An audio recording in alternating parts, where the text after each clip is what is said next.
the record, we're trying to get to 200 likes. You guys have been great. We've been floating around that number for the last month and a half. You guys have been great. Thank you. Continue to grow the show. Everybody over at the NovaCare Center watches this thing, especially today, because we got some things to say and want to get off our chest right away. You know, listening to Lane Johnson the other day on Rich Eisen made me really realize something. Okay? Somebody wasn't doing their job. Big Sills, what's good with you? My guy, what's up, everybody in the chat? Go Birds. Shout out from North Carolina. Way to go, Eduardo. Thank you very much, man. I appreciate it. Sills, I want to hear the Eagles' crappy PR department. Kyle's been watching my Twitter page. Nice. Sills, I got your back. The greatest to do it. Most real football person on the net. Dude, that's awesome. I can't thank you enough. I can't thank you enough. Kyle, you ready? You know, listening to Lane Johnson and some of the players that have been talking about Jalen Hurts over at the NovaCare Center and some other shows that they've been doing, not controlled by the Philadelphia Eagle PR department, it's come to my attention that I don't believe Bob Lang and the Eagle PR department have been doing their job. They haven't been doing their job. All of a sudden now we see a plethora of stories coming out on how Jalen's this and that and this. Jesus criminy, man. Hey, Bob, do your fucking job, guy. Protect these players. You mean to tell me you had an entire offseason and you knew one of the top questions that was going to be asked to Jalen Hurts or anybody? What do you make of Nick Sirianni not having the duties any longer of controlling the offense? And you allowed Jalen Hurts not to be prepared for media bombardment? And you just allowed that to hang out there the entire offseason for people to make narratives up like me? And you just allowed that? Do your job, guy. That's what your job is, not to worry about what I say. It's to worry about what your players are reflecting of the organization. Do your job. Eagle department has laid an egg in the offseason. Let's do it and go here. How many questions do you think were out there for all these players to have to try to answer? They knew what was going to be asked of them. And then what happened at those press conferences? Jalen makes an offhand comment. Probably didn't think anything of it. And the media people made more of it, including me. Why wouldn't we? You didn't prep him for that? That's your job, Bob. Your team's job is to make sure he sounds like Lane Johnson.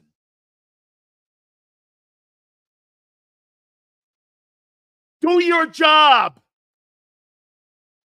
Shit, man. The people that have had the worst offseason has been the PR department for the Philadelphia Eagles. Worrying about what Craig Carton, Dan Sileo, or whomever says is not your priority. Your priority is to make sure your players respond to questions and know they're coming. That's doing your job. Okay? That's doing your job. Davante Adams went out of his way to say CD reminds him of himself and how he's a top 5 wide receiver, but according to you, the Eagle fans, he's overrated. Hey, I wouldn't get upset with that, 304. I'll take A.J. Brown. Actually, overrated? I think more overhyped. More overhyped. Okay? More overhyped. By the way, that's a really nice comment coming from Davante Adams. It's a cool comment. But, dude, nobody's ever going to take CeeDee Lamb over A.J. Brown. I guarantee you, you put A.J. Brown in that slot, 304, and you put him in the slot, and he's going against safeties, you couldn't defend him. You put CeeDee Lamb on the numbers, he's another dude. Okay? This is what Nas says. I promise you, Sills, the Eagles PR team are not worried about the Dan Sileo show. Oh, yes, they are. They call my bosses weekly. And Xander Krause has confirmed that on this program numerous times. And so is Joe Krause. They do care. Direct messages from the owner and GM about my comments on this program. Angelo Cataldi knows it too. And so does everybody in the PR department. And so does everybody in the city of Philadelphia knows it. That's a fact, guy. Look at this guy, Nas.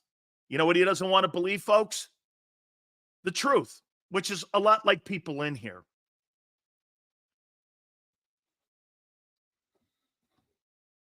Okay?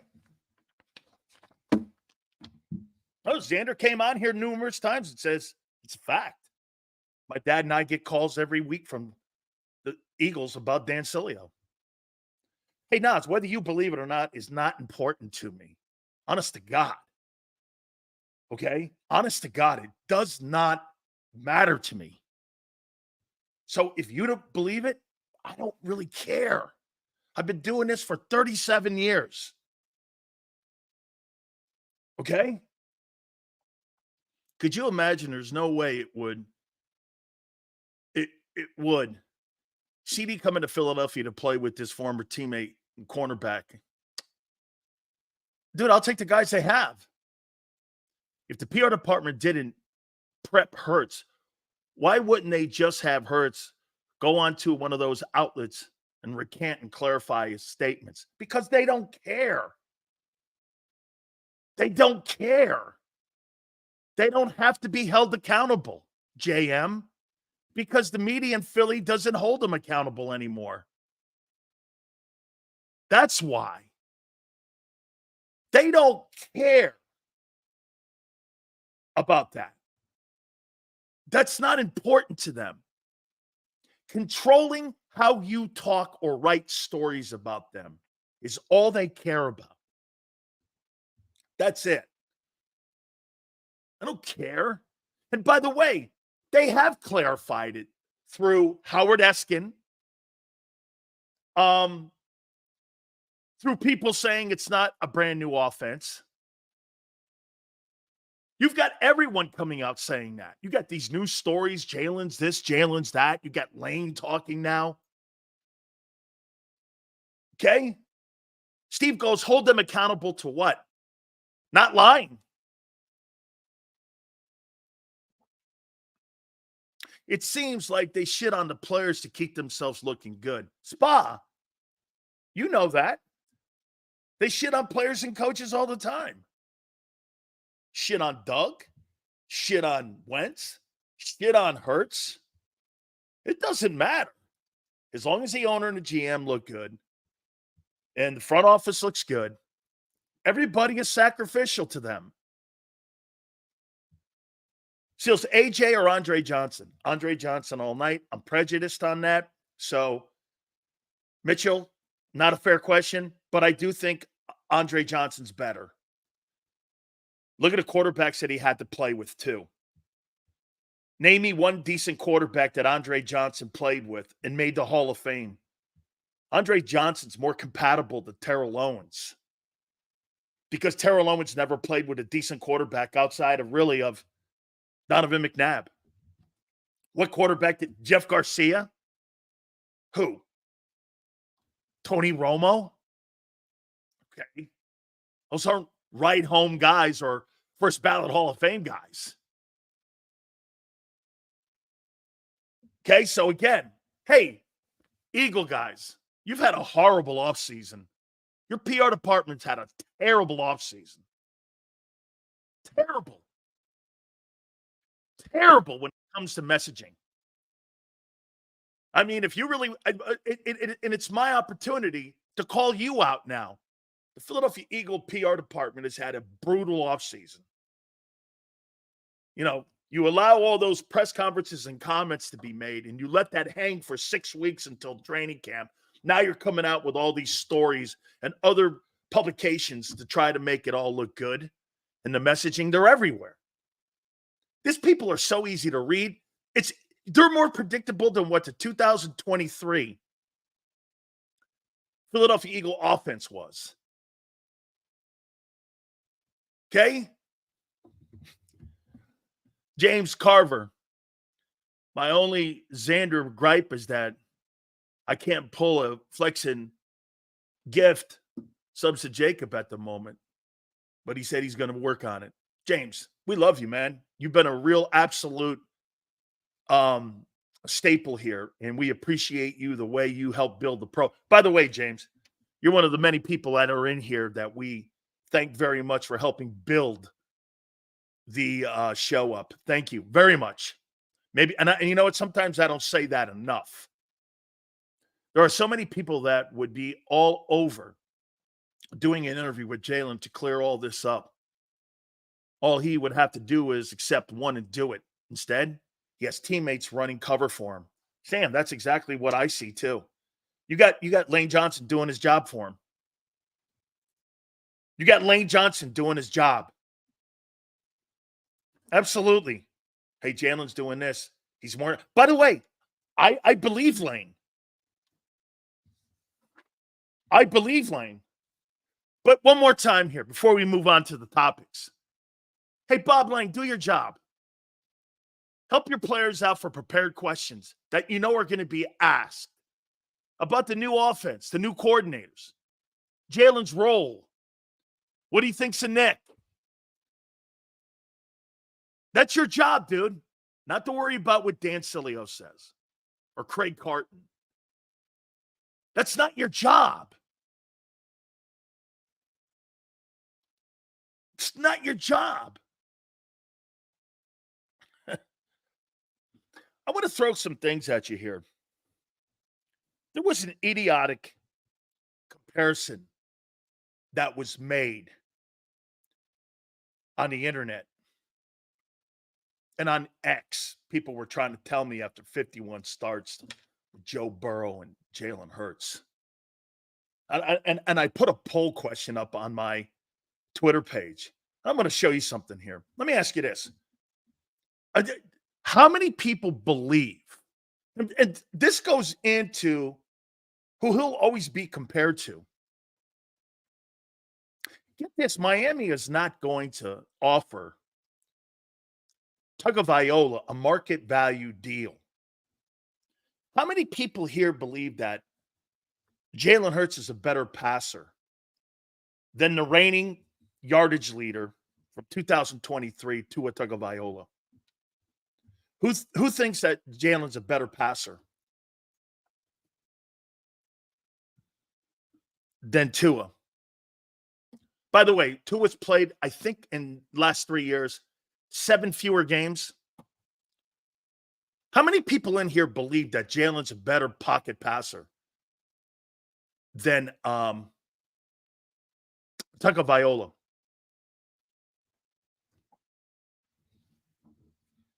Right now.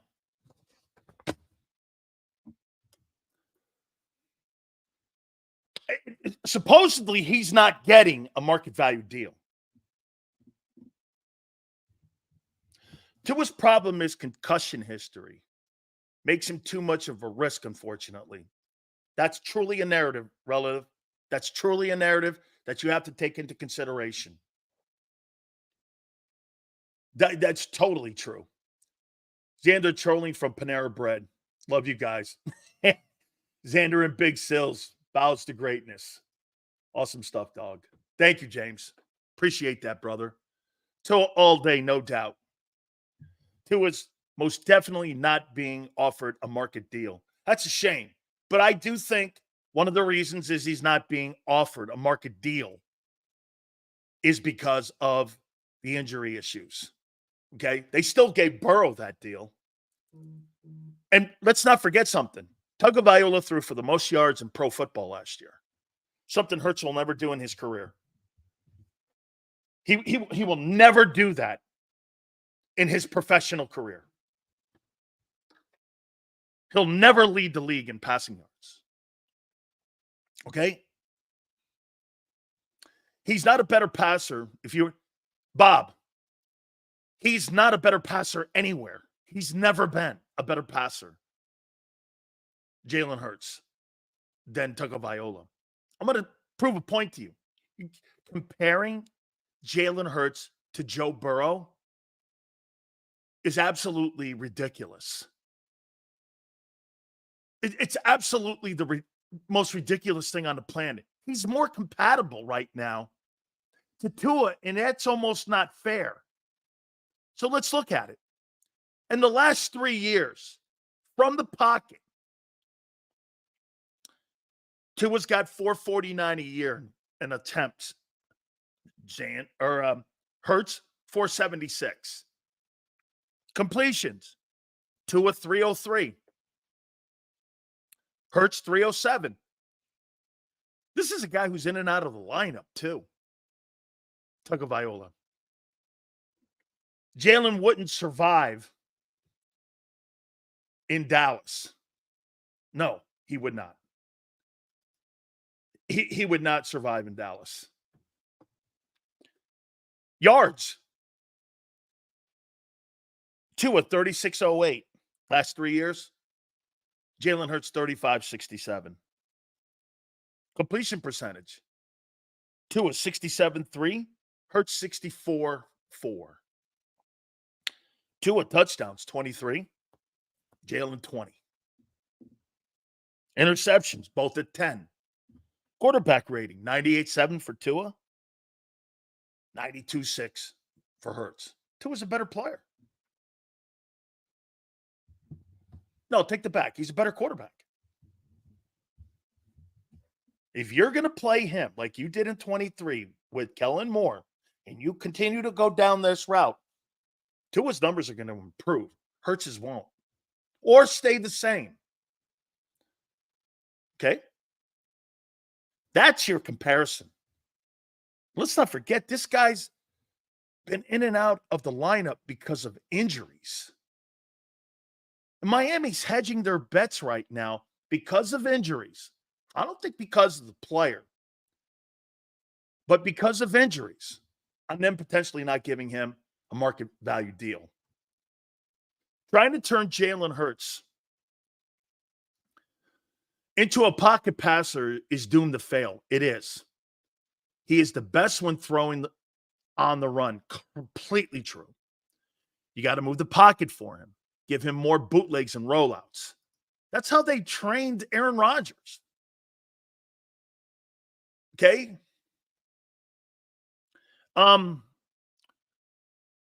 That's what they did. I mean, time for Hurts to see Dr. Phil. Now, listen, I'm going to make a point on something. I heard this with Les Bowen this morning with Xander on Birds 365.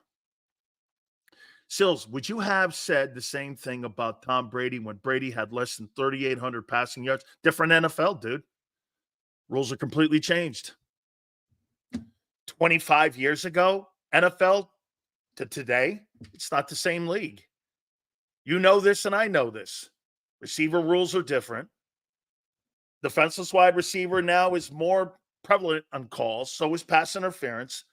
The game is completely different than it was 5 years ago. Shit, maybe even 3 years ago. It's a different NFL. There's more rules that are accessible to the offensive players. How many defensive rules have been changed in the last 25 years? The block, the back block, the hip drop. The hip drop doesn't help the NFL defensive guys. It helps the offensive guys. Look at this guy go like this. Excuses. Excuses for the league changing? Right in front of your eyes this offseason. This guy says that, hey, let me ask you something, guys. Let's go with Senor here. Because Senor says excuses. So when the NFL, with the NFL taking the hip drop tackle away, do you think there's going to be more missed tackles? Or do you think there'll be more tackles this year and better tackles this year in the league? Now, this is changing the game. This is a different league this year compared to last year. Do you think there'll be more missed tackles this year in the NFL because they're taking away the hip drop tackle? Tell me, what do you think? Yes or no? Yes, yes or no? Okay? Yes or no? Do you think there'll be more of that or less of that?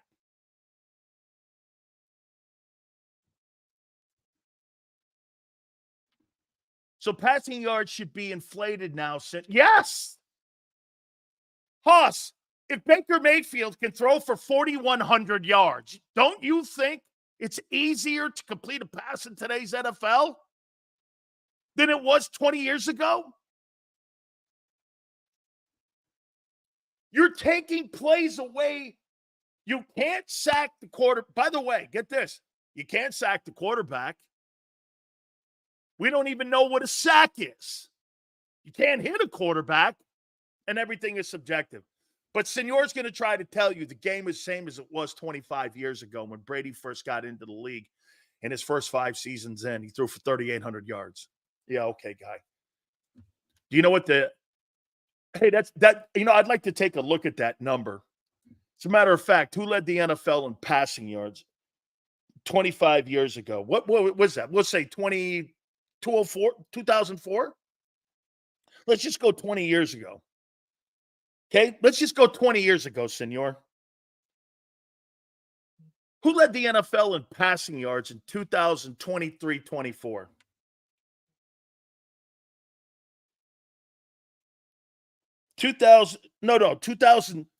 In 2020 and 2003. Who led the NFL in passing yards in 2003? 4,200 yards. So Brady had 3,800, threw for 400 more. He was right there. Peyton Manning led the NFL with 4,200 yards. Brady had 3,800. He was one of the top guys in the league at the time. What's your point? You just said he had 3,800. Bro, it's a different league. It's a different league. I'm not debating it. You know it is. And don't forget the offense holding only occurs if hands hit nameplate, but a defender's hands hit shoulder pads, and it's defensive holding. And how do you even sack really without possibility of roughing? Every time it's a gamble. No question, James. It's impossible to defend. It's impossible. They want high offense. Thank you, James. They want high offense. So when Senor's, it's a great take by James. I read it. It's a great take. Okay, it's a great take. If look at D. If you don't agree with Dan, whatever, guy. I don't give a shit if you agree with me, dude. You really think the NFL passing game is the same as it was 25 years ago? When they just took a play away last year that is going to have a direct impact on how you try to get receivers on the ground. Man, idiotic. Absolute idiotic. Idiotic. Hey, I can't tackle and I can't sack the guy anymore. You got to get Sills. NFL is literally playing flag football now. That's right. That's why wide receivers, it's the big. Hey, Kyle, let me show you something here. You know why the big position now in the NFL is wide receiver outside of quarterback? And these guys soon are going to be making the same kind of money that quarterbacks are making. You got a guy in Minnesota making $35 million now. You want to hear something? Just 6 years ago, the National Football League's quarterbacks, that's what you were paying Carson Wentz, wasn't it? When Carson Wentz signed that massive deal, what was he getting? $38 million? How long ago was that? Hey, by the way, how long ago was that Carson Wentz deal? I wish Sills could I wish Sills would go more angry like JMC does when he goes angry Santa. Thank you, James. Okay? Tell me this. Oh, Senor, you're right. It's the same game. It's the same game. It's the same game. Let's move on here. I'm sick of this. You will try to make any excuse for this dude. And by the way, I got a comment here that I heard Les Bowen say that I thought was brilliant today. I played in the 70s and I could never play in the league today. It has changed at least 3 times. Bill, absolutely. People that say that shit, they're just making an argument to make an argument. Everyone knows the wide receivers can't be hit. You can't chuck them down the field any longer. You can't do any of that shit. And he knows that. You can't touch these receivers. That's why that position has become so prevalent in salary, because you can't hit them. That's why nobody plays running back. They're all the kids that were in high school that were potential running back candidates. Do you know what they do? They're now playing wideout. You see more prospects coming out of college that play wideout than any other position in the league. It's littered every year. There's no running backs. It's wide receiver. Why? Well, because they don't get hit. They touch the ball 4 times a game, and they get $35 million a year. Who wouldn't want that job? Who wouldn't want that job? Right? Who would not want to have that gig?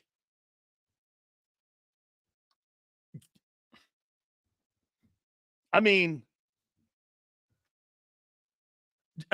Sills, go to his, I'm sick of this. Just like JMC. It's going to happen, people. So I'll swear for cheerleaders. Hey, James, it's okay. Okay. Absolutely. Yeah, that's it. Hey, Nas, you bet, man. I'm so happy white guys are I'm so happy that the white guys are getting a chance to get paid. Listen to how this guy, what he wants you to say. Jesus, criminy. I love those kind of comments. It shows you how dumb he is. Oh, you're perfect for the debate tonight, guy. You're perfect. Oh, my God. Absolutely. Hey, Nas, I love that comment. Yeah, man, that's what I'm doing. I'm mad that the black guys are getting paid. Oh, unbelievable. Oh, wow. Oh, man.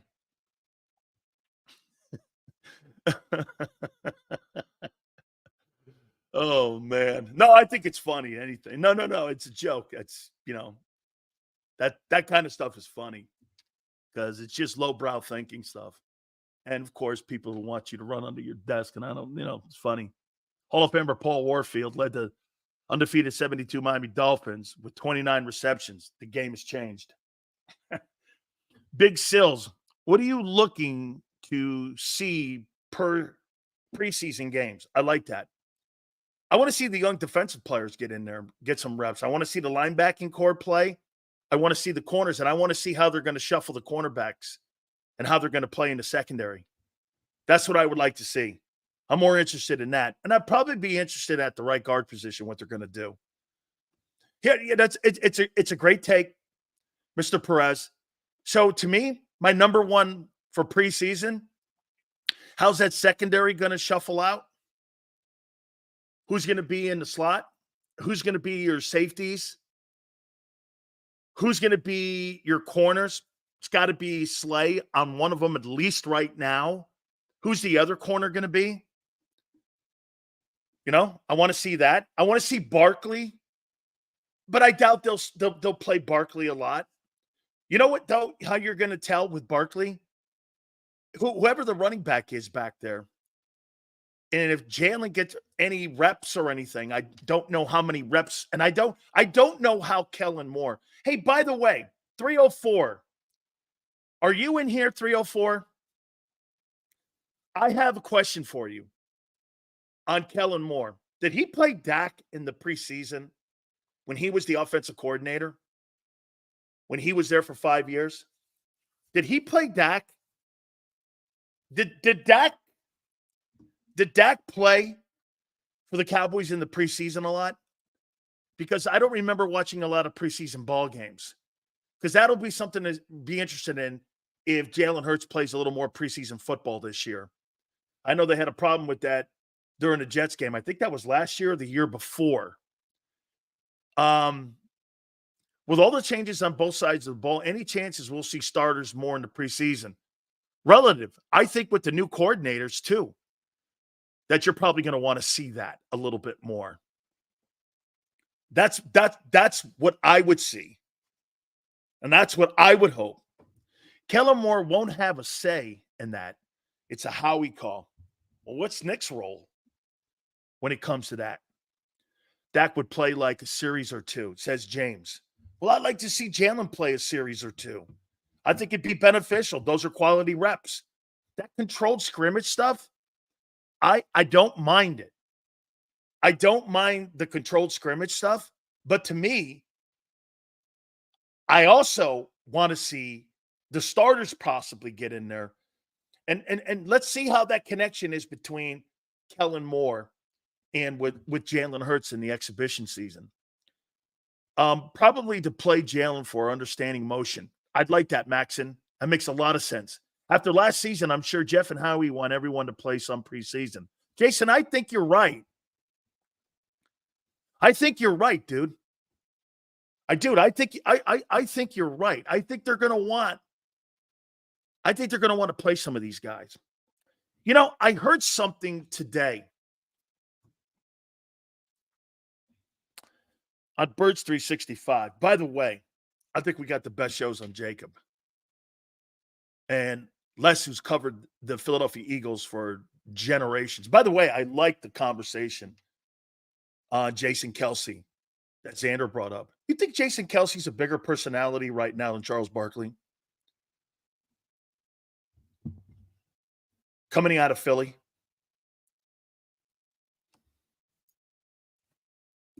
Do you? Dan, does Nakobe Dean play in preseason? I sure hope so. Sills, I sure hope the Jets Prince, put that back up, brother. Or Senor, put that back up. I appreciate it. Sills, I hope the Jets head coach Robert Saleh gets fired and the Eagles hire him to replace Nick Sirianni. You know, man, I wouldn't want a defensive-minded guy with all that offensive talent being the head coach, but I'd surely love him to be the Eagles defensive coordinator going forward. He's a heck of a coordinator. And there is one thing that Jets team is good at, that's defending. That's a good-looking defensive group. They're putting good people on that side of the ball. I think the Jets are going to be better this year defensively than they even are offensively. I'd like to see him. Prince says Barkley's a megastar. Man, every single month, though, it just seems that Jason Kelce's star is just getting bigger and bigger and bigger and bigger. And you know what? Like we said yesterday, is his how people, look to him and how they're attracted to him and how they love listening to him. He's accessible too. He makes himself accessible. He's relatable, accessible. He's all those things. I got to say, of all the people that I've ever remembered coming out of Philadelphia, when it came to gigantic personalities, Barkley and him, Bryce Harper's not a big personality. He's just not. He's not that, he's not Reggie. Like something like that. And he's got a great aura about himself. But Barkley and Kelce, Jerome Brown was like that. Jerome Brown was a little like that. Charles Barkley and I were once damn good friends. I have the best Barkley stories. Hey, Mark, my friend out in Arizona who passed away, Tony Brown, was friends with him out in Scottsdale. Said he's one of the great salt-of-the-earth guys. Sales, Bob Brown, love these takes. Hurts' arm does not bother me. Hurts it, and put that back up, Bob. Here we go. Sales, Hurts' arm does not bother me. Does not bother Jeff and Howie. Unless more proves me wrong, this organization has not hired a coach to improve Hurts' issues. Agreed. They signed a quarterback, not the right quarterback for his team. That's correct. That's correct, dude. I think Kellen Moore is a good coordinator.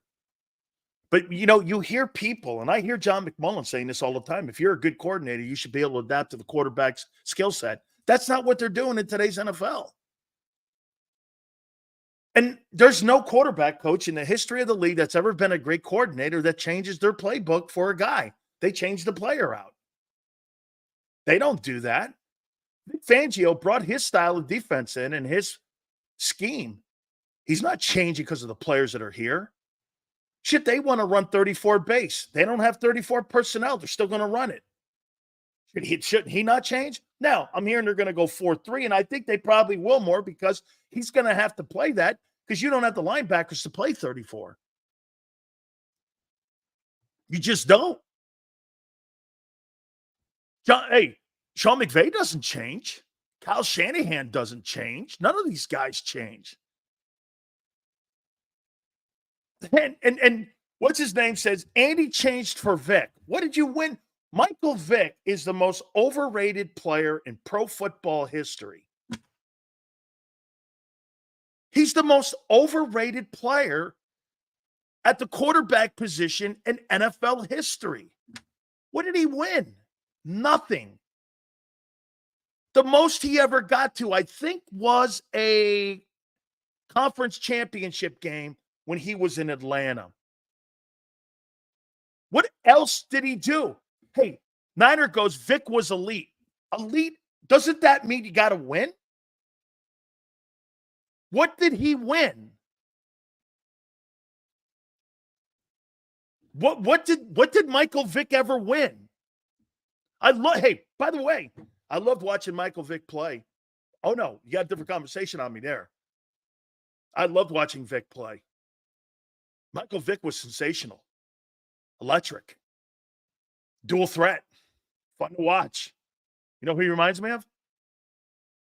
He's a better version of Lamar Jackson. It's funny, man. Who would you take? Lamar Jackson, Jalen Hurts, or Michael Vick? Who would you take to build your team? Lamar Jackson, Michael Vick, or Jalen Hurts? Who would you take? He changed the game in college and then did the same in the NFL. He didn't change the game. He never won. Vick. Vick.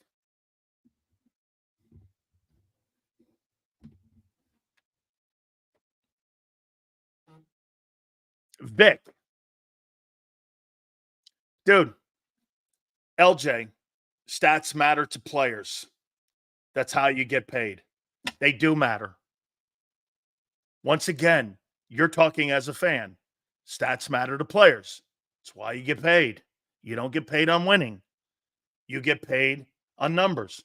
Nobody said that Michael Vick was not entertaining. I just got through fucking telling you he's one of the most exciting players to watch. And that's why he was paid. Wasn't paid because he won. He was paid because he was exciting to watch. And he had numbers. That's it. My God almighty. Don't you know the difference? Players in pro football are not paid on wins. They are paid on what they produce. You can't get that through your head. Stats matter to players and salary. This is not a debate. Justin Jefferson is not paid for wins. He's not paid for wins. You think TJ Watt is paid for wins at $30 million in Pittsburgh? Or is he paid because he gets sacks?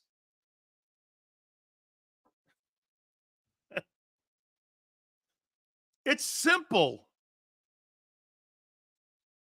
Like I said, Cousins is the benchmark. He's made more money than any quarterback in pro football history. He ain't paid because he's won numerous championships. He's paid because he puts up 4,700 yards a year, 30 touchdowns, and puts up gigantic numbers. That's it. Not wins. Has nothing to do with it. Dual Threat goes, go back and watch Vick on Monday night. Dude, he's exciting to watch. Electric. One of the great players to watch. But when it came to delivering for his team, he never did. Now, wait a minute here. So, Michael Vick never delivered. And he was paid and put on Madden, and they had him in numerous what have you when it came to promoting the league. Jalen Hurts was never anything close to that.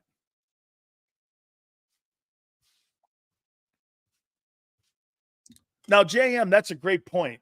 Vick missed his prime. That's a fair comment, JM. Here's James. Vick's impact only came in college. He just did the same college game in the NFL, but he had zero impact in the NFL. Vick was fun to watch, but he made no impact or change in the NFL. I'll take Josh Allen over him any day. Yeah, sounds right. Absolutely. Absolutely, my friend. Absolutely. Okay. Now, again, remember what he said when he got to Philly? Remember what he said? He got to Philly, goes, I never knew how to read a defense. I just played schoolyard football my whole career. I mean, I played schoolyard football. I got to Philadelphia, and he helped me learn how to read defenses. My game took off and changed under Andy Reid. That was late in his career. Can you imagine being 10 years into your career? Obviously, with the whole legal issues that he had, that paused his growth as a player too. But can you imagine playing 10 years based on just skill set and your ability to play and how electric you are, and you didn't know how to play the position? I mean, it shows you how really gifted he was. But it didn't make an impact on bringing home championships in Atlanta, Philly, Pittsburgh, wherever he was. He never took the time to study the game. That's on Vick. Vick didn't have the propensity to be able to read defenses, or he didn't have the coaches that were willing to help him, like Andy. Okay? Once again, his postseason record, if I'm not mistaken, is atrocious, right? Under 500. Didn't really do anything. So you need to run a system that works for their skill sets. I take Vick's arm, Lamar's legs, Hurts' football IQ. I don't think Hurts has got big football IQ.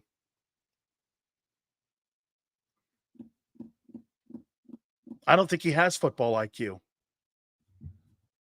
I think he has to still develop that. I think you can develop that. Brady talked about it all the time. Brady still talks about it. It's not a rip. It's learning to play the position. I don't think he has a strong IQ on football reading defenses. I think that's a thing that you have to develop and continue to get better at every year. Brady says it. If you're not studying, you're not watching game film, I think Jalen's decision-making and his propensity to absorb knowledge is exceptional. And I think his willingness to want to do it is there. And do I think he can? Yes. Do I think he's there? Not remotely close. He's not a stupid person. You know who's a stupid person? Jeff George. That's a dumb player who never got it and never understood the nuances of playing the position. He's dumb. Vick just didn't do it. Okay? He just didn't do it. See, Jason brings that up too. Hurts can't even read a blitz yet. Well, it takes time. That takes time. I can't wait to get to this topic here. And this is something that Les Bowen said today on Birds 365. I'm going to get to it here. I want to read a couple more of these. Sills, let's talk football IQ. Who has Hurts had to work with has helped him develop his IQ? I don't think Shane Steichen developed his IQ. That decision-making RPO is predetermined and pre-snap. What he's going to do in his own. No, I'll take that back. RPO is not a pre-snap read offense. RPO is once you hike the ball, you're making decisions on where you're going based on what they're doing in front of you. Pre-snap read, that's not a pre-snap read offense. So he didn't really have to think too much in that offense. It was kind of fail-safe for him. Jalen's decision-making like this was excellent. Pass, run, throw, keep it, hand it off. I thought it was exceptional. But him sitting in the pocket, he's not exceptional yet. And I believe that's why they brought Kellen in to help his pocket presence. RPO is that's a really great take. RPO is a fast break offense. That is for sure. Hey, by the way, I never compared Mahomes to Hurts. I said Mahomes wouldn't be who he is without Reed. I would say this to you.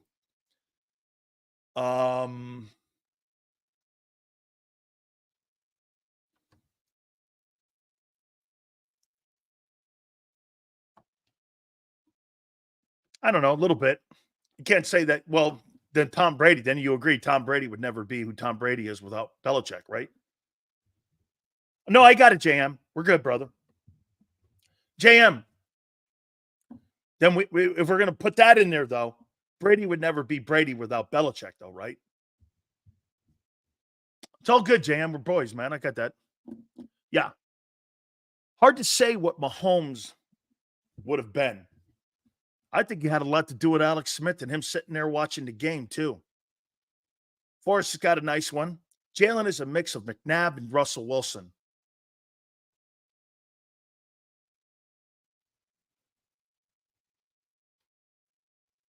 I like that, Forrest. I actually like that.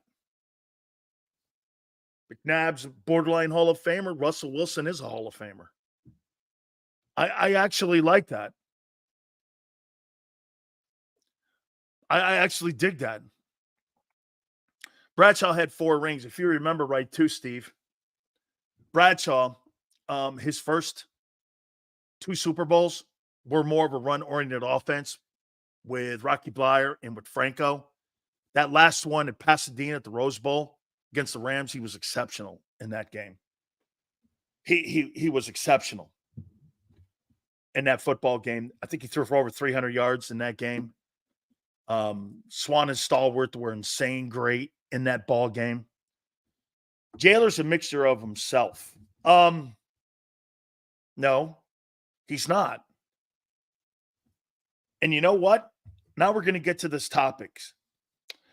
Seals, do you think Mekhi Becton starts over at the right guard spot? Man, I'd like to see that. I don't know if they look at him as a right guard, though. Until Hurts puts in the classroom work instead of the weight room, problem with the weight room stuff, results will be the same. There's a reason why Brady and Manning look like they never touched a weight. It's true. Brady and Manning couldn't jump over a stack of quarters. But they're the best players to play in the pocket, maybe of all time. And they were never athletic. Get this. Those 2 guys are probably the best pocket passers of all time and won a lot. Right? Then Jalen Hurts is 10 times the athlete those guys are. What does his athleticism being able to run around have to do with winning games? Nothing. Has nothing to do with it.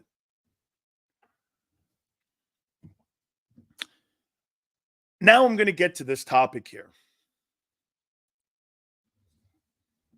By the way, Xander at 3:30 and Mark Farzetta at 4:30. Okay? Les Bowen said something, and I thought it was a casual take. And I started thinking about it, and it was really great. Are you sure, and are we sure, that Jalen Hurts really hated the 2023 offense? Or did that offense just need to be refined? And maybe that's kind of one of the reasons why he's a little aggravated with it. Everyone, I keep wondering why they want to change it. Does Jalen? What makes you say Jalen wants to change that offense, but not refine it? Maybe he did like it. How do you know he didn't? His comments coming out this offseason have been kind of to that point. Here we go again. When Les said that, I was like, you know what? I never asked that question. How do we know he doesn't? And because get this, now that you're going to do it again, here we go again. How do you know you're not going to be on the same conveyor belt this year where you're going to take time to have the offense matriculate its way into how the players are going to hear it, execute it, see it, play week in and week out with it? So there's going to be a learning curve. Common sense would tell you that. The question, and the big question, is going to be, how long is the learning curve going to be this time compared to what they did a year ago? Why didn't you leave well enough alone, come back with the same offensive coordinator? Maybe he would have got better. Maybe Jalen would have enhanced the system a little better because they would have known what they were capable of doing. Brian Johnson wasn't going to get a head coaching job. You could have came back, and Shane Steichen had a year and a half to run that offense that he had with Hurts. You know, he's the only guy that has had more time with Hurts than any other coordinator that he's had in the last 4 years. By the way, something else that was brought up. We're year 5 now. We are half a decade in with Jalen Hurts' career. He's going into his 5th year. 5 years. Okay? 5. We're not talking any longer about a young player. He's 5 years into his career. What are we doing here? This is Baker Mayfield shit. 5 years in, you don't know who he is yet? I mean, dude, Patrick Mahomes, some of the best time he said he had was sitting on the bench and learning behind Alex Smith. I've heard him say it. So that, in theory, was a productive year for Patrick Mahomes. Watching Andy Reid, watching him, those guys go through the building of the offense, how you throw screens, timeouts, all of that. He said that he learned. Jalen Hurts is going into his 5th year as a professional football player. I mean, dude, we're talking about, and this is year 4 of him starting. This is not a young player any longer. This is a young player when it comes to understanding the nuances of playing the quarterback position. That's for sure. Because he is not with high IQ yet at reading defenses, reading blitzes, short passing game. All of that is on display every game. And it hasn't gotten better. Now, I heard Les say he didn't play awful last year. No, he just wasn't good enough. Like what Emmanuel Acho said, Hurts going to win games. But he ain't going to win any games. And I heard Xander go, I saw him in the Super Bowl. That's a whole different guy. Hey, dude, I saw Colin Kaepernick almost beat the Ravens. Or I saw, almost beat the Ravens, Colin Kaepernick, in the Super Bowl. He was electric in that Super Bowl. And he was out of the league 3 years later. I've seen guys have moments. Shit, Nick Foles never fulfilled his NFL career off that Super Bowl moment. Think about that. Jalen Hurts' greatest moment was Super Bowl, and it was a Super Bowl loss. Nick Foles' greatest moment was a Super Bowl win. And both guys, I mean, at the end of the day, Nick Foles, that was his greatest moment. How do you know that's not Hurts' greatest moment? Because he's better? He's a better athlete? I don't know if he's a better athlete than Nick Foles. I don't know if he is. Okay? Who ran like Vick before Vick? Through other scramble, but Vick was a real threat to take it to the house. Vick Mad fought the stereotype, and Vick made it popular for the next generation. But again, dude, Vick, he's great to watch. He was a fabulous, fabulous athlete playing the quarterback position. And you know what? Who knows what would have happened if he doesn't go to prison? It could have been something even better. No question about it. No doubt. What would that thing would have looked like in Atlanta? Okay? Tarkington never ran when it came to touchdowns and such, but he scrambled a lot in the pocket, moved around, and created passing lanes. But if you notice something, Angelo, about Tarkington, the way he ran, he didn't run up the field. He ran more behind the line of scrimmage trying to create passing lanes for his wideouts. Actually, Ben did that, Roethlisberger. Okay? Sills, I think we know who he is. The best version of Hurts is from 22. The team does not want the best Hurts. That blows my mind. They want their Hurts. I'll take 22 Hurts and run them hard. Yeah, agreed. Now, there's people, and by the way, we'll hear Xander at the bottom of the hour. He says this, that would be insane. And to his point, it would be insane to think that Kellen Moore is going to come in here and not implement that, what he saw in 22. I agree. I do. But that's not what we saw in 23. So now they're going to do a complete about face and implement more of 22 with Kellen. Well, why did they do that? And why didn't Nick do that? And for the record, maybe Jalen didn't want to do that. I think that Les Bowman comment is a great one. I think it's a great one. It was said today on Birds 365. Are you sure Jalen didn't like the 23 offense? Hey, look, I'm sure he hated the turnovers. And he probably looks at it, that's on him. And he's got to get better on progression reading, picking up blitzes. But at least he would have went into this year with the nuance, knowing what was to be expected of him in that offense. Why would you change that whole thing up?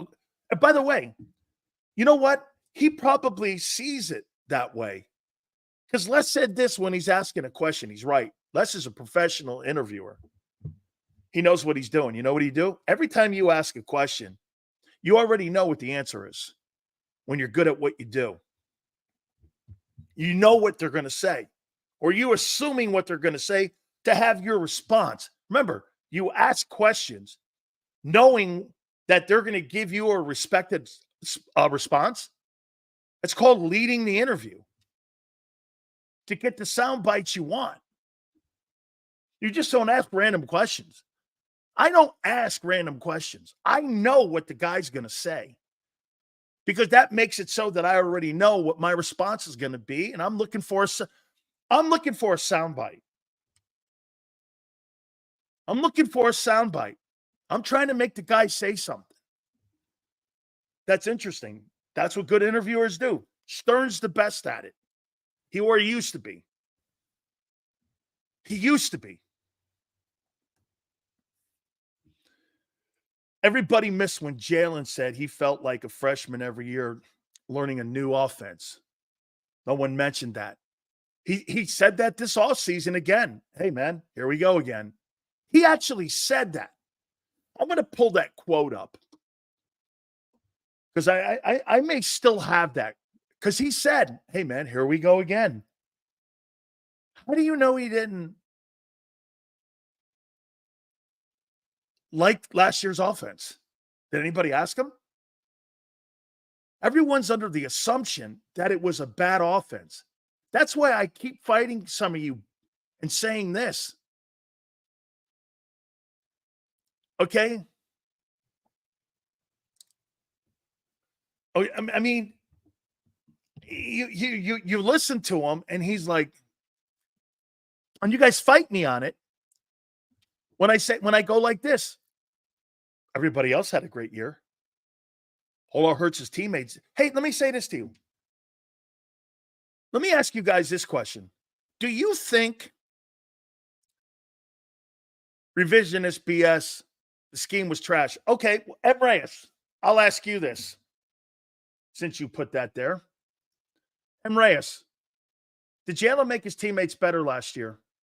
Yes or no?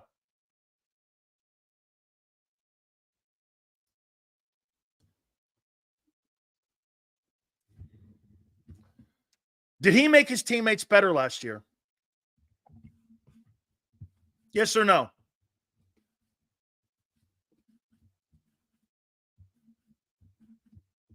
JM goes, absolutely not.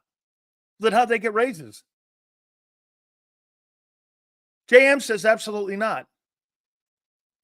How'd they get raises? That's right, Joshua. They got contracts. Everyone's numbers went up.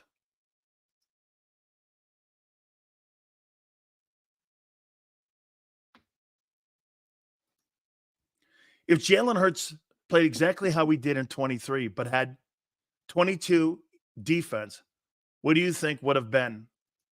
I think you guys would have been in the NFC Championship game.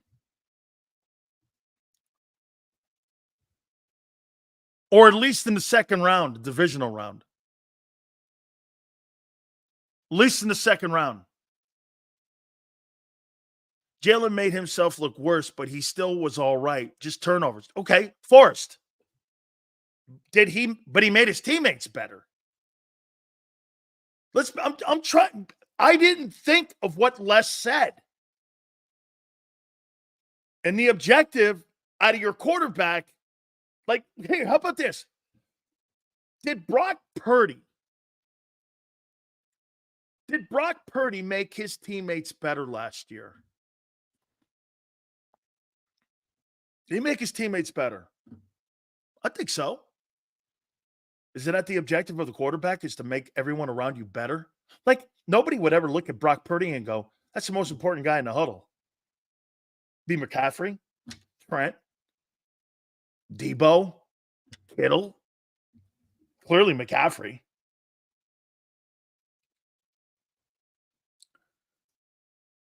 Sixers drafted Jackson Mahomes. I'm sure he'll be a great pick, the Sixers. Daryl Morey. How long has that guy got left?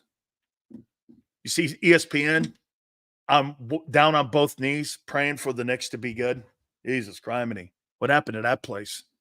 They actually used to be a good organization to watch, cover something like a draft. You can't watch that shit anymore. It's like watching me. But I tell you, I'm not objective. That's not what I do. But I don't call myself a journalist either. I am not objective. I am not a journalist. I've never been, and nor will I ever want to be. It's not what I do. I have no objectivity whatsoever. That's not what a talk show host is. And Reyes goes, suddenly intangibles matter to Sills.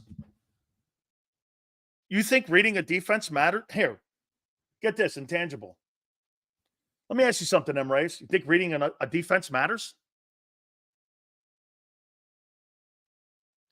Or no? Reading blitzes, you think that matters? Or no? Is that an intangible? Being able to pick up blitzes? Or that doesn't matter, right? Dude, I'm not talking about being a leader and working hard. You want a pat on the back for what? Doing what you're supposed to do? Sure, kid. Sure. Sure. Right? Defense made it hard for offense, had to always play catch up and no room for error. Well, when you turn the ball over and you put your defense in a bad position and your defense can't cover anybody, you can't have 3-and-outs. 3-and-outs and turnovers killed that team last year, and you couldn't win first down. Get this. You were always going to be 1st-and-9. But where that thing got equalized was you couldn't win first down. That's exactly what happened in your play sequences. Year before, you were winning 1st and 2nd down. And you were 1st-and-9. Think about that. In 2022, you won 1st and 2nd down, and you went 1st-and-9 because of tush push. So theoretically, you only had to go 7 yards a sequence instead of 10 yards. That's a game of inches that lead to feet, that lead to yards, that lead to wins. That's the complete difference. Time of possession, all of that was lost in 23 when you had a different ideology on what you wanted your quarterback to look like. Played itself out. Played itself out. I like Bob Brown. One of the more intelligent people in here. Steals the players got better, but the team got worse. The players didn't sacrifice their individual games or trust each other enough to stop the slide. I also think that has a lot to do with the coach not being able to be a troubleshooter. You know, there's one thing that I would love to say, okay? One thing that you look at what even Sean McDermott did, even after they fired their offensive coordinator, what happened? McDermott fixed it. Last year, Niners went into a tailspin. Look at what the Niners did. The Niners had a tailspin losses. I think 3 in a row, something like that. They didn't panic. You did. You panicked. Not just 3-and-outs, but also finishing drives and settling for field goals. Almost cost you in those Washington games, didn't it? Right? Almost cost you, right, Daniel? In those it almost cost you in those Washington games. There were so many games last year that it came down to the talent just being superior than the opposing team's talent. That's why you won 11 ball games.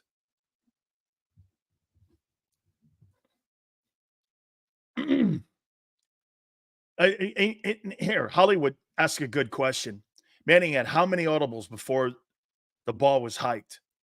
There'd be one color that they would have. Like Montana had an audible, and it was, I think it was gold 80. And everyone knew the ball was going to Rice in some form or fashion, slant, post, seam, depending on what hash they were on. And when Joe audibled gold, everyone knew. But it was a variation of motions and stuff that Walsh was just so great with the West Coast offense. But Montana was a savant back there. You know, again, I'll tell you something else that hurts Jalen Hurts a lot. Let me put this out there to you. What's the number one most important thing that a quarterback has to be able to do when he's in the pocket?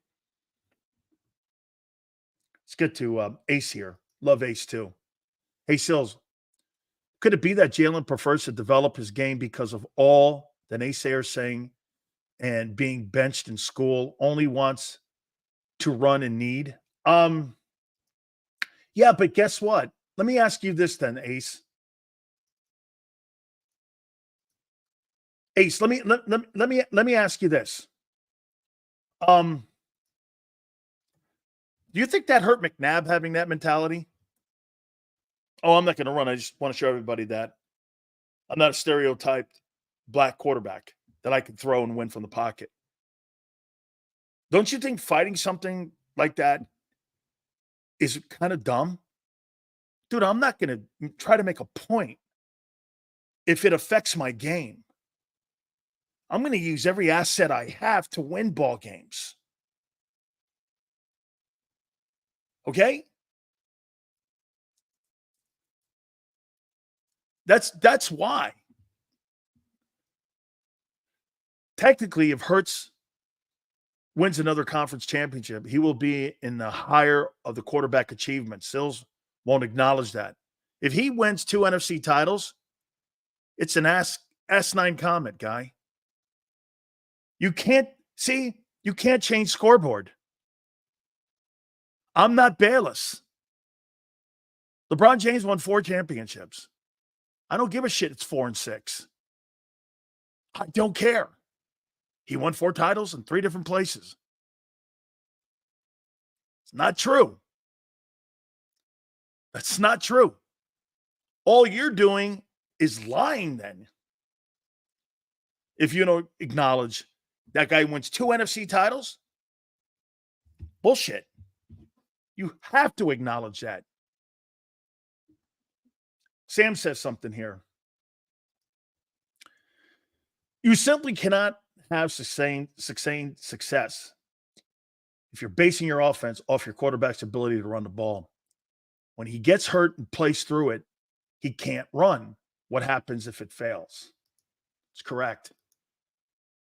How about this one, my friend? Jalen Hurts' legs fail him. You think Jalen Hurts' career would go on as a quarterback in the NFL? Absolutely not. He's in the league because of a dual threat, not in the league because he's a premium passer or an elite passer. I just showed you here. Tua's been in and out of the lineup, and Tua has missed like 10 more games than him. He's got the same numbers from the pocket.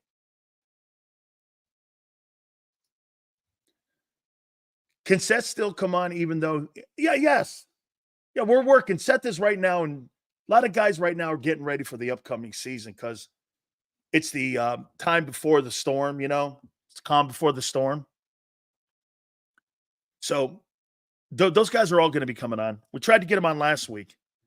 Sills, what bothers me about 23 is that the team was 10-1, and that was in the Super Bowl.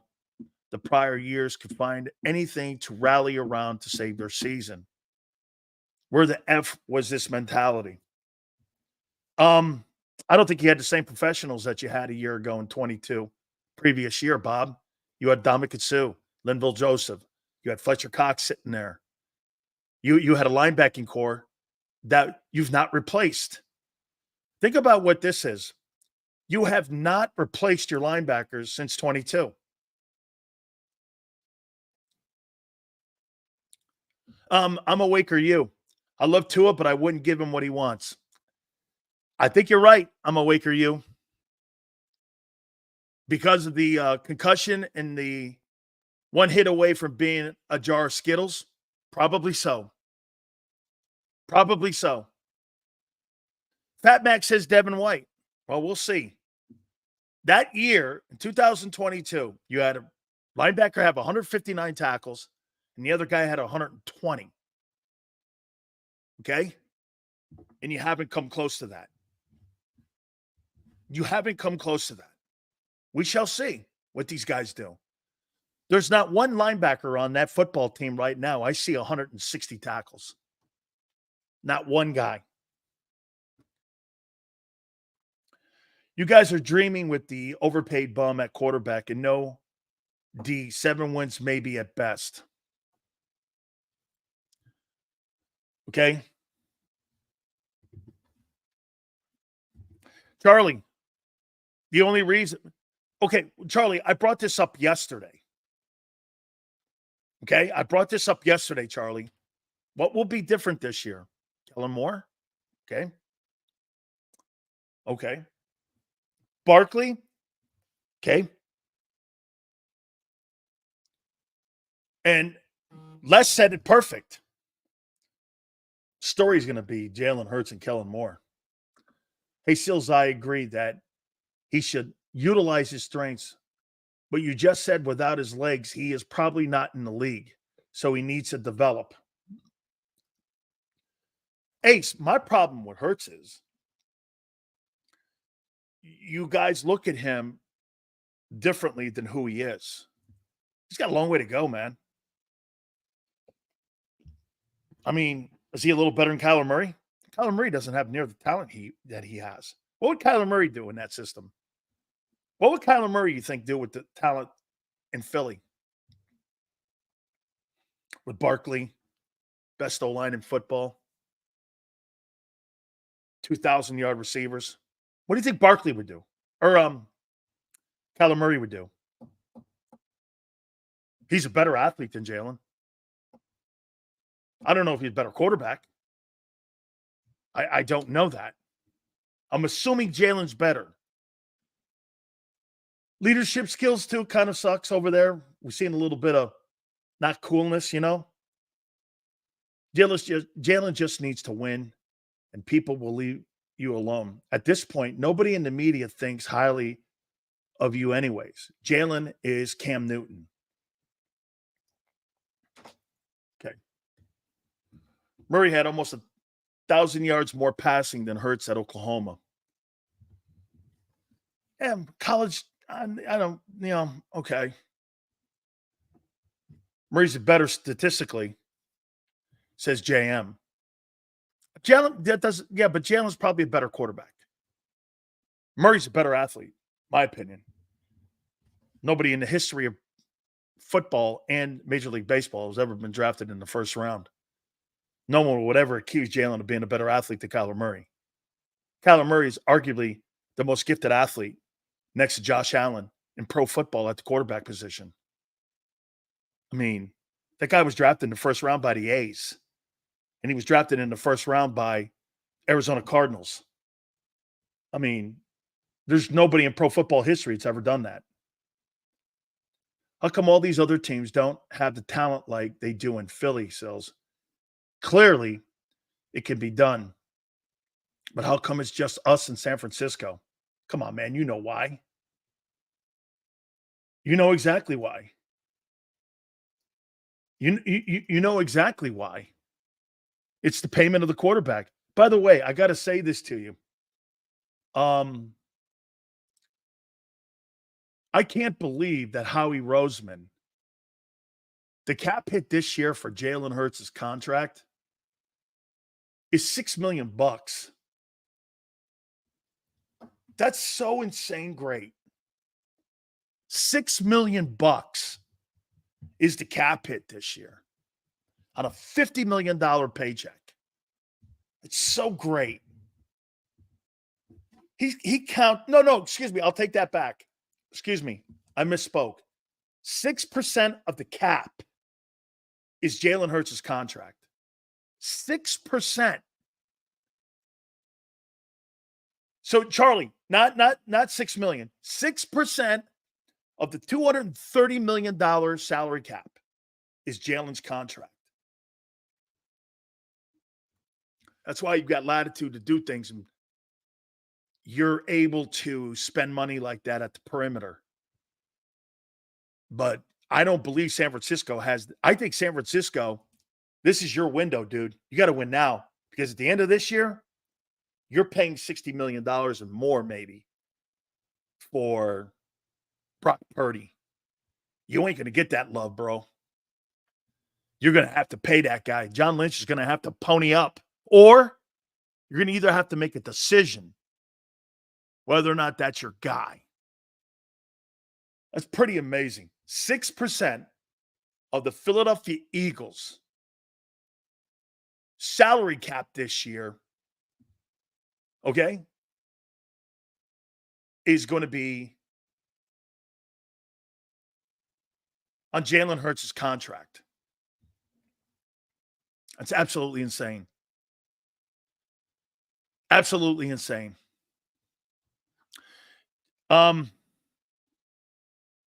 If Murray ever put time in the film room, he'd be one of the better quarterbacks in the league. JM. That's why look, he's the most gifted or one of the most gifted athletes in pro football. But when I got to put a disclaimer in there that, hey, here's a study hall asterisk, or you've got a little addendum in your contract that makes you study more. To me, that's a red flag. Dude, you got to either want to do that or you're never going to be the player that fulfill your destiny and what kind of people you want or how people you want them to think of you as when it comes to being a team leader. And that comes with like some of the stuff we talk about, but it's just different in Philly with Jalen wanting to be the face of the franchise. Well, Kyler Murray wants to excel and be the great player that he can be. You got to put the time in when no one's watching. People do evolve, JM. He sounds a lot better out there in Arizona now. I think this is a big year for him. I think this is an enormous year for Kyler Murray. If Kyler Murray doesn't do it now, he's never going to do it. Now, some will say, well, don't they have to still put some more talent around him? Yeah, I agree. I do. I think they got to keep continuing. Marvin Harrison's a nice add. They got the kid a year ago from Ohio State, the offensive lineman. Kind of slow in development, but they're still addressing.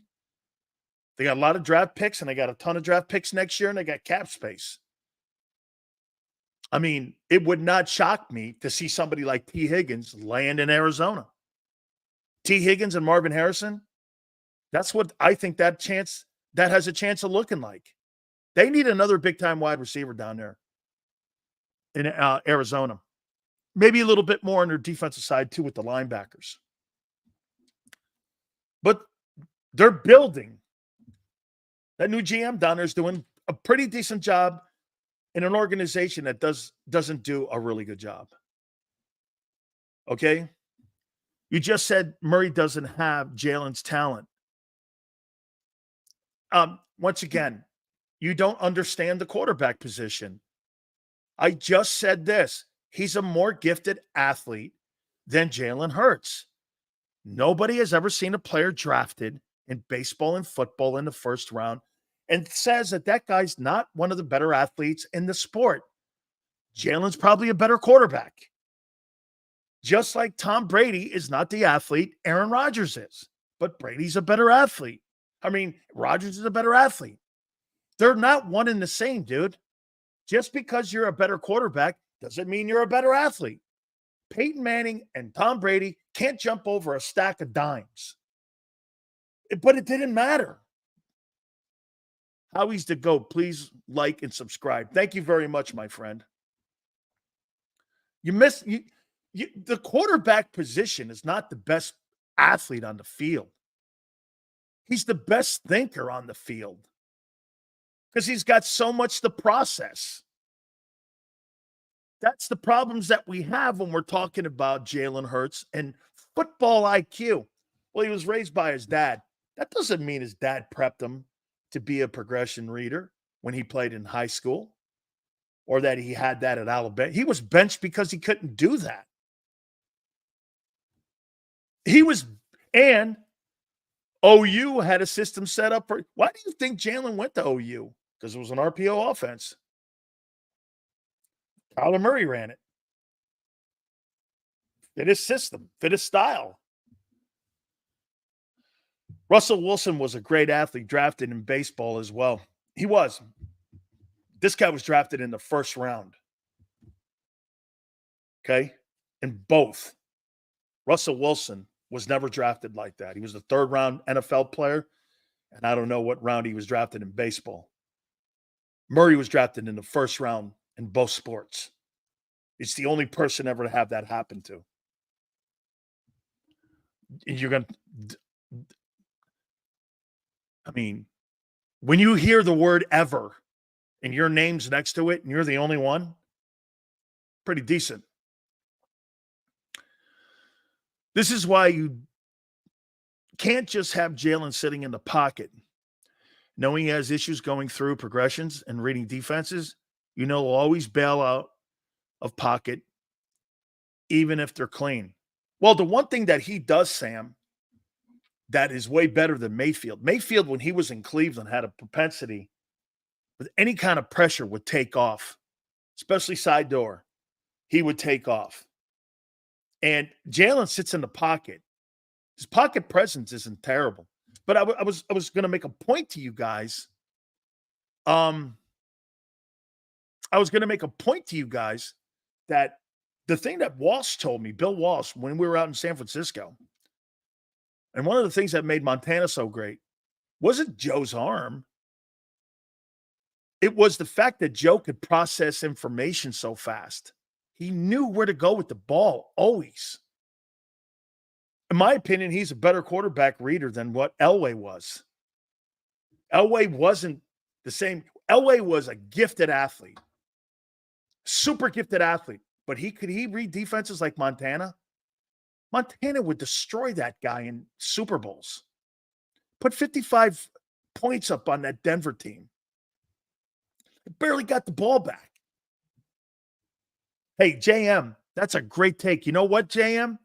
I'm going to tell you a story that Kurt Warner, who's been on this program, said. You know, JM, where he said he learned how to read defenses? Where do you think he said he learned how to read defenses?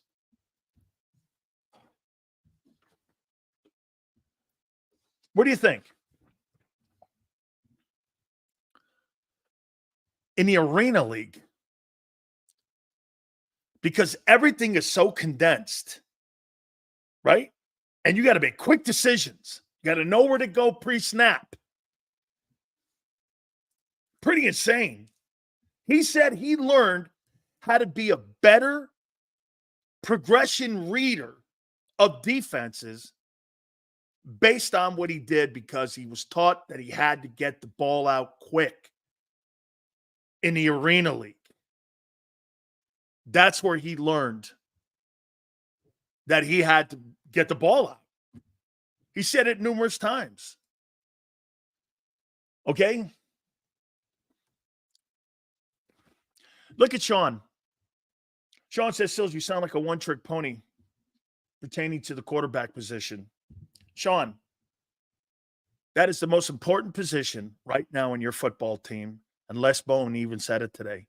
The number one thing, the success of your team is not going to be a corner play. It's not going to be a linebacker. It's not going to be a right tackle. It's not going to be a left tackle. It's going to be your quarterback. Either he plays well or you don't win. That's it. It's not hard.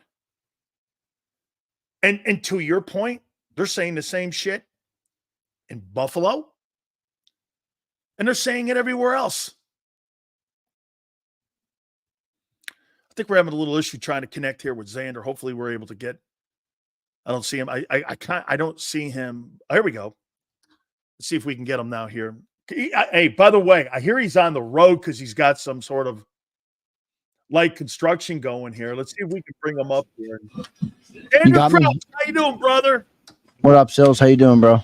All good, man. So what is going on at the Xander pad that you now have to take the show on the road? It's not good, man. It's not good over at the Xander pad right now. Let me pull up the picture of it real quick. Can you hear me, by the way? It says my internet's not good. All right, cool. Just because it's not great. But we had a tree collapse, knocked out the power all over the neighborhood. So the guys are over there working on it. I was just talking to them. So if you're a construction worker out there, I appreciate you guys. These guys do more important work than we do. So he's like fixing power lines, trying to get everybody on the streets power back up. So I was talking to them, and it's gonna be a little bit until it's back up, to put it mildly. But we're here and we're ready to rumble. Hey, Xander, let me throw something at you guys. And I loved what you were saying earlier about when you had Les Bowen on and you guys were talking about Jason Kelce. He has turned out to be clearly one of the biggest personalities in the history of Philadelphia sports. You think he's now going to start to roll into that realm of being in that Barkley category where you're going to see him being considered one of those kind of national figures like Charles Barkley? Absolutely. And it's even bigger here locally than Barkley ever was, or any athlete that I can think of in terms of, I mean, we've had plenty of big guys, but this is a guy that lives in Philly. I mean, he married a girl from Philly. She's a diehard Eagles fan before she met him. I mean, it's just an unbelievable story. And he's a center, Dan. I mean, where have you ever seen this? I mean, no quarterbacks, guys, Allen Iverson, Dawkins, guys like that. Okay, I get it. This is a center. It's an unbelievable story, unbelievable player, and he really embodies the city. And I'm a big fan of him. Obviously, you could see how big the turnout was yesterday down in Seattle. So, Jason, the legend of Kelce continues to grow. Les Bowen was on today, and he said a ton of great things. I'll tell you, man, you got to go back and watch that interview. And he said, Xander, he said something that I never even broached or thought of. Are we really sure that Jalen Hurts doesn't like the offense of 23? And before you answer that, let me ask you this. Did Jalen make players around him better in 23 in that offense? Well, I think you bring up a decent point about, everybody got paid. Like how can you not like it if everybody gets paid? But I do think I think Hurts is smart in that he knows that offense wasn't a winning offense late in the year last year. I mean, he knows that it didn't look great. I'm sure he watches tape. He goes back and watches that tape. It looked ugly by every metric. I mean, if you go back and watch the playoff game, that was one of the ugliest offensive performances I've ever seen. And we're talking about a team that is so hell-bent on correcting the defense. Okay, let's correct the defense. How about the offense? Put up 9 points in the playoff game. You're not beating any team in the playoffs with 9 points on the board. So I think Hurts, he likes the offense because he won with it originally, right? He had a different play caller in a similar offense, and he won a lot of ball games. He was an MVP candidate. So maybe from that perspective, yeah, he did like it. And maybe that's why you're seeing some of the comments. Like, he didn't want this much change. And he's like, look, we were killing it. We have 6 bad games now. I got to learn a whole new offense. So I see what you're saying, but there's no way to tell. There's no way to know. I mean, he's never going to come out and say it. I think we can allude to it though with some of the comments he's made, right? I mean, we've talked about maybe it's a pushback on the organization or a pushback on the way they're doing things. Maybe it's just that. Maybe he liked the offense. Maybe he was cool with the way things were going, just thought that they could correct it a different way.